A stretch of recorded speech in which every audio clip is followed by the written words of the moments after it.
WBO at Commissioner nagsabuatan, Milan Mel Indo nag-aapoy sa galit, WBA gumawa ng belt para kay Donaire, Pinoy bagong champion at Casimero may pahapyaw.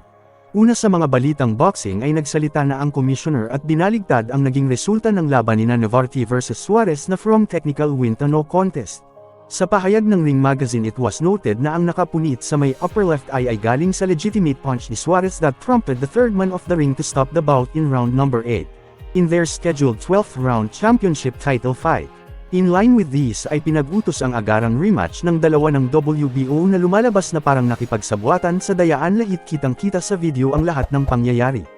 Meanwhile ay lilinawin natin na hindi ako hater ni Donaire dahil bilang Pilipino ay susuportahan natin ang ating kababayan sa larangan ng boxing.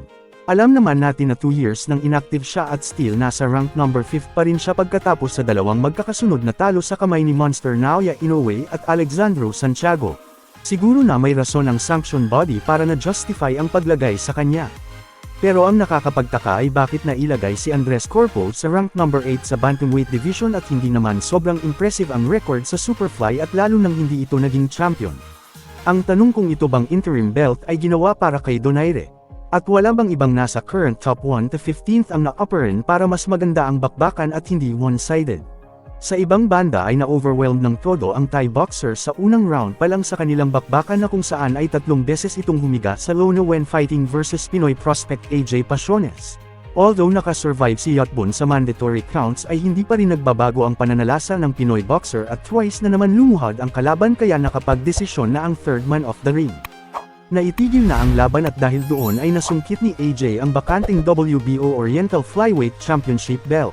Sa ibang balita ay parang may patutsada si Coach Jason na tila ba nagparinig sa isang taong na may malaking galit sa kanila although hindi pinapangalanan pero mukhang may natatamaan nito at nag-react. Nga no, hilak mo na ang bibi na! What? Wala pa utang ang bibi na! Dahil dito ay nag-iba na ang tono ni Mel Indo towards sa magkapatid na Casimero at naging harsh na ang mga binitawang salita como inaaboso raw nila ang kasikatan at hindi na raw nirespeto ang kapwa. Dagdag pa niya na pwede daw siyang magsampa ng kaso o reklamo for fake information at ipa-take down ang social media accounts. Pero may narinig tayo na ang mismo daw post sa page ni Mel Indo ay hindi na visible in public. Aba mas mabuti sigurong sa itaas ng lona nila tatapusan ang di nila pagkakaintindihan. Pati ka.